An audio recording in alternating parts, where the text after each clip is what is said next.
Welcome back to my daily blog. আজকে বানাবো সিঙ্গারা।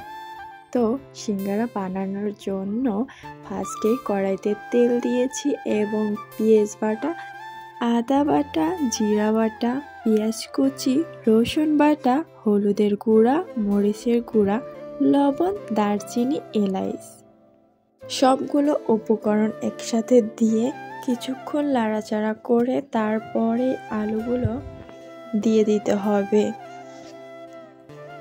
আর এই আলুগুলো আমি আগেই কিউব কিউব করে সুন্দর মতো কেটে নিয়েছিলাম, তারপরে ভালো মতন ক্লিন করে দিয়ে দিয়েছি। আমার ভাইকনারা আমার কাছে বায়না করতেছিল যে আন্টি তুমি সিঙ্গারা বানিয়ে দাও। তারপরে আমি সন্ধ্যার নাস্তার জন্য সিঙ্গারা বানানো শুরু করে দিয়েছি।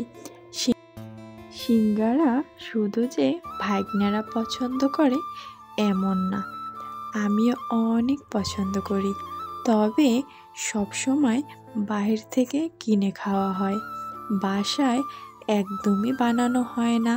তাই আমি ভাবলাম যে আজকে বাসায় বানাবো। প্রথমে ভাবছিলাম যে ভালো হবে না, কারণ আমি আজকে বাসায় বানানো ট্রাই করতে আসি। আগে কখনোই বাসায় বানানো হয়নি, আমি কখনোই বানাই নাই, সবসময় বাইরে থেকেই আনা হয়েছে। তো এই কারণেই আজকে আমি বাসায় ট্রাই করতেছি যে যেমনিই হোক আগে তো বানাই, তারপরে দেখা যাবে। আর সিঙ্গারার পুরটা হওয়ার মাঝেই আমি আটাটা গুলে নিয়েছি এবং রুটির একটা শেপ দিয়েছি। এই রুটিটা একদম গোলও হবে না, আবার একদম যে সোজা লম্বা হবে এমনও না। আর রুটির মাঝ বরাবর এইভাবে কেটে নিব আর সুন্দর মতো একটা সিঙ্গারার পুর করে আলুটা দিয়ে দেব। আর এরকমের করে এক একটা সিঙ্গারা আমি বানিয়ে নিয়েছিলাম। তারপরে একটা কড়াইতে তেল দিয়ে দেব, তেলটা গরম হয়ে আসলে প্রত্যেকটা সিঙ্গারা একটা একটা করে দিয়ে দিব।